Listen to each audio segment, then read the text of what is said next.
পুরান ঢাকা ভার্সেস নতুন ঢাকা। মানে আমি আজকে পুরান ঢাকার বিরিয়ানি ট্রাই করব এবং নতুন ঢাকার বিরিয়ানি ট্রাই করব। আর আজকে আমি চলে আসছি বনানীর তেহারি বাবাতে তাদের তেহারি ট্রাই করার জন্য। এখন আমি চলে এসেছি তেহারি বাবাতে। এইখানে আমি ট্রাই করব তাদের স্পেশাল ঘিয়ে বানানো মাটন তেহারি। 225 টাকা দিয়ে ঘিয়ে বানানো তেহারি। এখানে কয়টা মাটনের টুকরা আছে আমি এটা হচ্ছে দেখবো। 1 2 3 ভালো আছে, বড় বড় সাইজে। 3 4 5 6 7 8 9 10 11 12 13 14। আই থিঙ্ক ভিতরে না, ভিতরে নাই। এটা হচ্ছে 14 টুকরা মাংস আছে। এই যে এরকম পিস মাটনের এরকম পিস মাংস আছে। আর এই যে এই পাশটাতে আমি একটা হাড্ডি দেখছি, এই যে ছোট্ট একটা হাড্ডির টুকরা।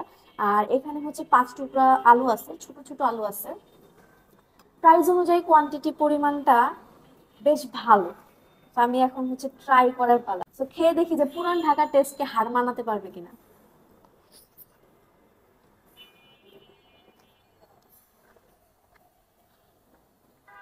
দূর থেকে খুব সুন্দর ঘিয়ের একটা স্মেল পাচ্ছি, আর বিরিয়ানির স্মেলটাও খুব সুন্দর বের হচ্ছে।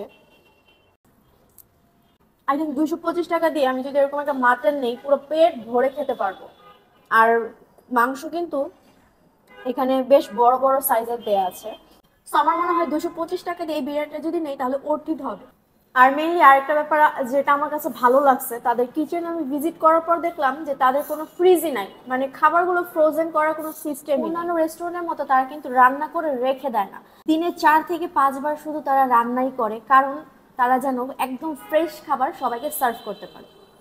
225 টাকা দিয়ে তো বনানীর তেহারি বাবার তেহারিটা খাইছি। আর এখন হচ্ছে আমার পালা পুরন ঢাকার হানি বিরিয়ানি ট্রাই করার জন্য। এখন আমি তাদের বিরিয়ানিটা ট্রাই করে দেখব যে তাদের টেস্ট আর তেহারি বাবার টেস্টে কতটুকু ডিফারেন্স।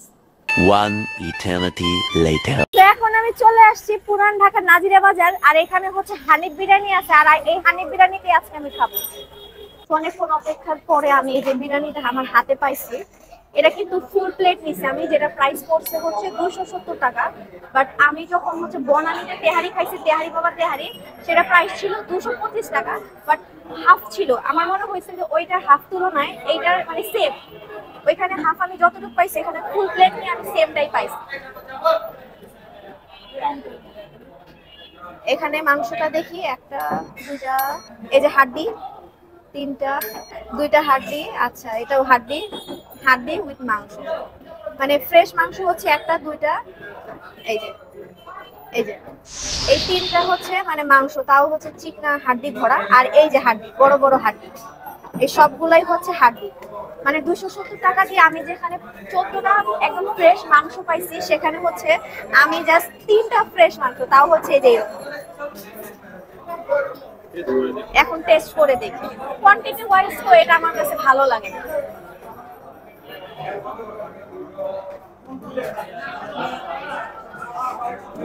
টেস্টের দিকে যদি বলি, এটার টেস্ট আমার কাছে ভালো লাগছে। বাট মনে হয়েছে যে তারা আর্টিফিশিয়াল যে একটা ফ্লেভার, সেই ফ্লেভারটা হচ্ছে এখানে অনেক পরিমাণে অ্যাড করে। বাট তেহারি বাবার যখন খাবারটা খাইছি, তখন ওদের কাছে মানে এই যে আর্টিফিশিয়াল যে একটা ফ্লেভার আছে, এই ফ্লেভারটা আসে নাই। আর অনেক পরিমাণে তেল দেওয়া আছে, অনেক মানে তেলে চুপচুপা হচ্ছে। এই যে প্লেটে দেখাই যাচ্ছে যে অনেক পরিমাণ তেল, মানে মনে হচ্ছে যে এটা স্বাস্থ্যসম্মত না। এত পরিমাণ তেল দিয়ে যখন আমরা খাবার খাবো, ওই জিনিসটা অবশ্যই আমাদের স্বাস্থ্যের জন্য ভালো হবে। আর এটা এত বেশি হাইট যে আমরা একটা সিঙ্গেল চেয়ারও পাই নাই, মানে পার্সোনাল কোনো স্পেস নাই। এখানে হচ্ছে লাইক হোটেলের মতো আমরা এক টেবিলে হচ্ছে 6 জন বসছি, তাও আমি 6 জনের মধ্যে কাউরেই চিনি না, ঠিক আছে, মানে অন্যান্য সবার সাথে বসছি।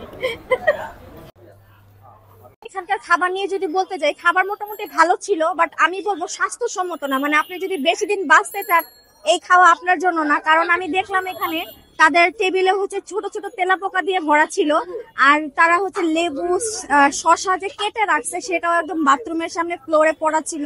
তো এগুলো আলটিমেটলি এগুলোই আমাদেরকে সার্ভ করা হচ্ছে, এগুলোই আমরা ঘুরে ফিরে খাচ্ছি। তো ভিডিওর এন্ডিং আমি এটাই বলবো, কম খাবেন, ভালো খাবেন, সুস্থ থাকবেন।